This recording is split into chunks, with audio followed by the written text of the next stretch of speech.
Assalamualaikum warahmatullahi wabarakatuh. Bertemu lagi dengan Umi Dila di channel Alia Almanar Medan. Pada kali ini kita kedatangan tamu yang istimewa, yaitu Kepala Madrasah Alia Swasta Almanar Medan dengan Bapak Ustadz Muhammad Syahril SSI. Bagaimana kabarnya Ustadz hari ini? Alhamdulillah kabarnya baik. Hari ini kita akan bincang-bincang atau tanya-tanya tentang Madrasah Alia Swasta Almanar ya Ustadz. Langsung saja ya Ustadz. Kan di Kota Medan ini banyak tuh Madrasah Alia ya Ustadz ya. Apa sih yang membedakan Madrasah Alia Swasta Almanar Medan dengan Madrasah Alia lainnya yang ada di Kota Medan ini Ustadz? Untuk perbedaannya antara Aliyah yang ada di Kota Medan ini, mungkin kalau yang sifatnya reguler, Aliyah reguler yang biasa saja itu mungkin tidak ada perbedaan ya. Perbedaannya mungkin di program-programnya atau ekstrakurikulernya. Tapi kalau di Madrasah Alia Almanar Medan ini kita memang menyediakan asrama. Jadi pembedanya itu mungkin di asramanya itu, jadi kualitas siswa yang berada di asrama dengan yang tidak di asrama atau yang reguler itu mungkin agak berbeda.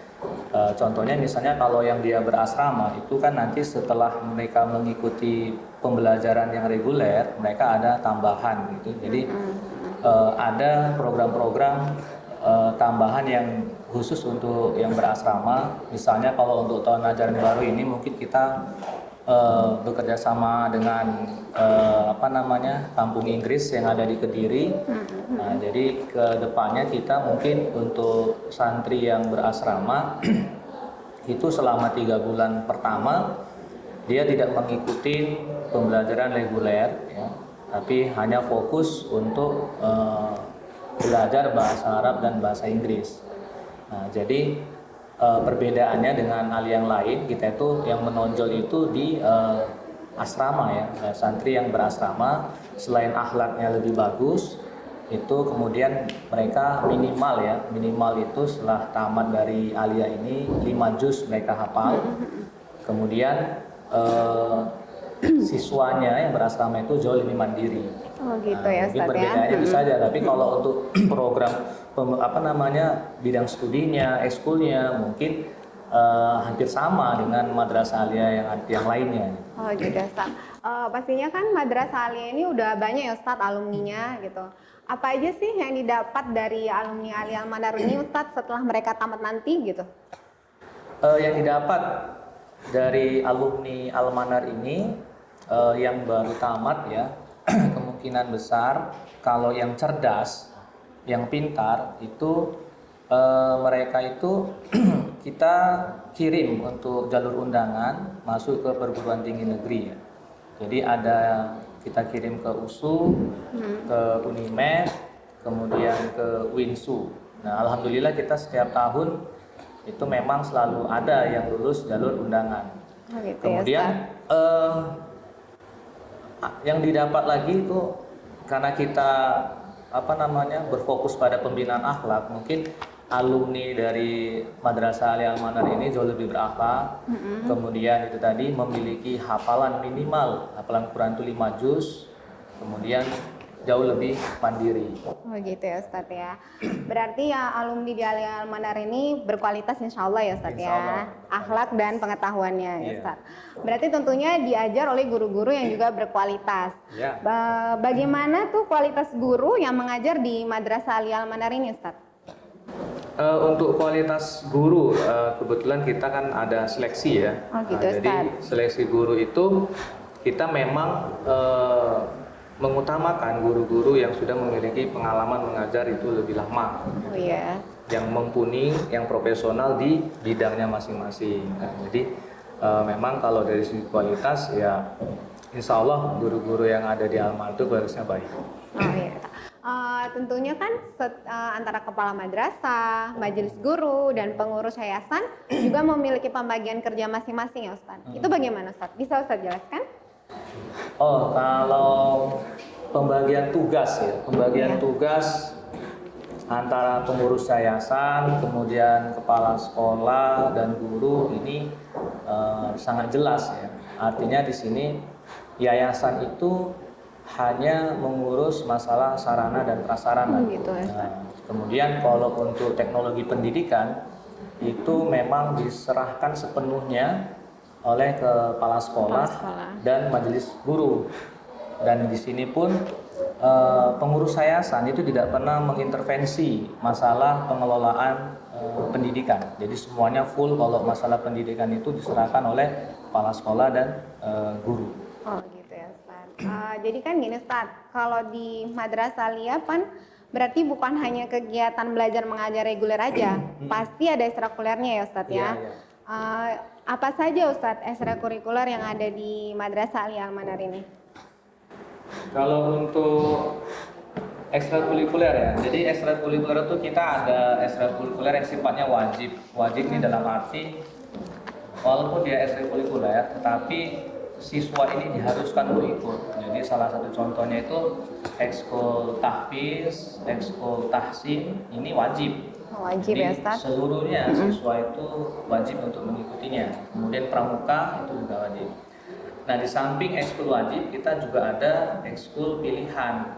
Jadi minimal siswa itu punya dua ekskul pilihan. Jadi kita kalau sebelum corona ya kan, kalau selama corona ini kan kita vakum ekskulnya. Jadi sebelum corona itu kita ada ekskul tari, kemudian ekskul musik, kemudian muhadharah, conversation, olahraga ya, olahraga itu juga ada pilihannya, ada badminton, futsal, tenis meja. Nah, jadi masih ada banyak lagi.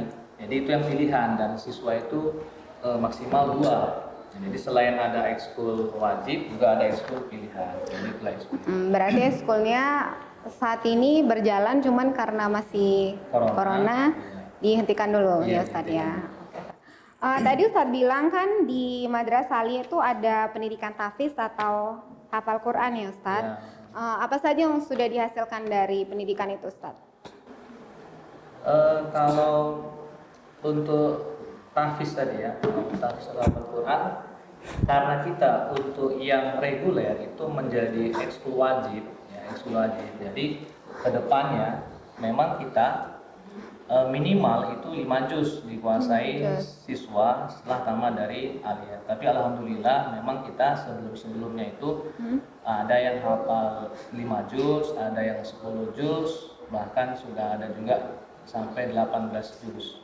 Nah kemudian apalagi kalau yang siswanya berasrama, yang berasrama ini mungkin hafalannya jauh lebih banyak karena memang di dalam asrama itu ada ustadz dan ustazahnya yang tinggal di asrama itu memang kita seleksi cari ustadznya itu yang mereka memiliki hafalan ya. Kalau untuk yang putrinya itu sampai ustazahnya itu sampai 30 juz. Oh gitu Ustaz. Ya. Kalau yang putranya mungkin sekitar 5 sampai 10 juz. Jadi mereka itu lebih intens ke tahfiznya yang di asrama. Jadi hafalan anak yang berasrama sama yang tidak berasrama mungkin lebih banyak yang berasrama. Jadi itu yang dihasilkan ya. Jadi kita kedepannya minimal tuh 5 juz. Minimal 5 juz ya Ustaz. Tapi selain 5 juz lebih dari itu juga ada ya Ustaz didapat oleh siswa Madrasah Alia Al-Manar ya Ustaz. Tadi kan Ustaz ada bilang tuh kalau Madrasah Alia ini ada asrama. Apa saja kegiatan siswa-siswa yang berasrama itu setelah selesai pembelajaran reguler, Ustadz?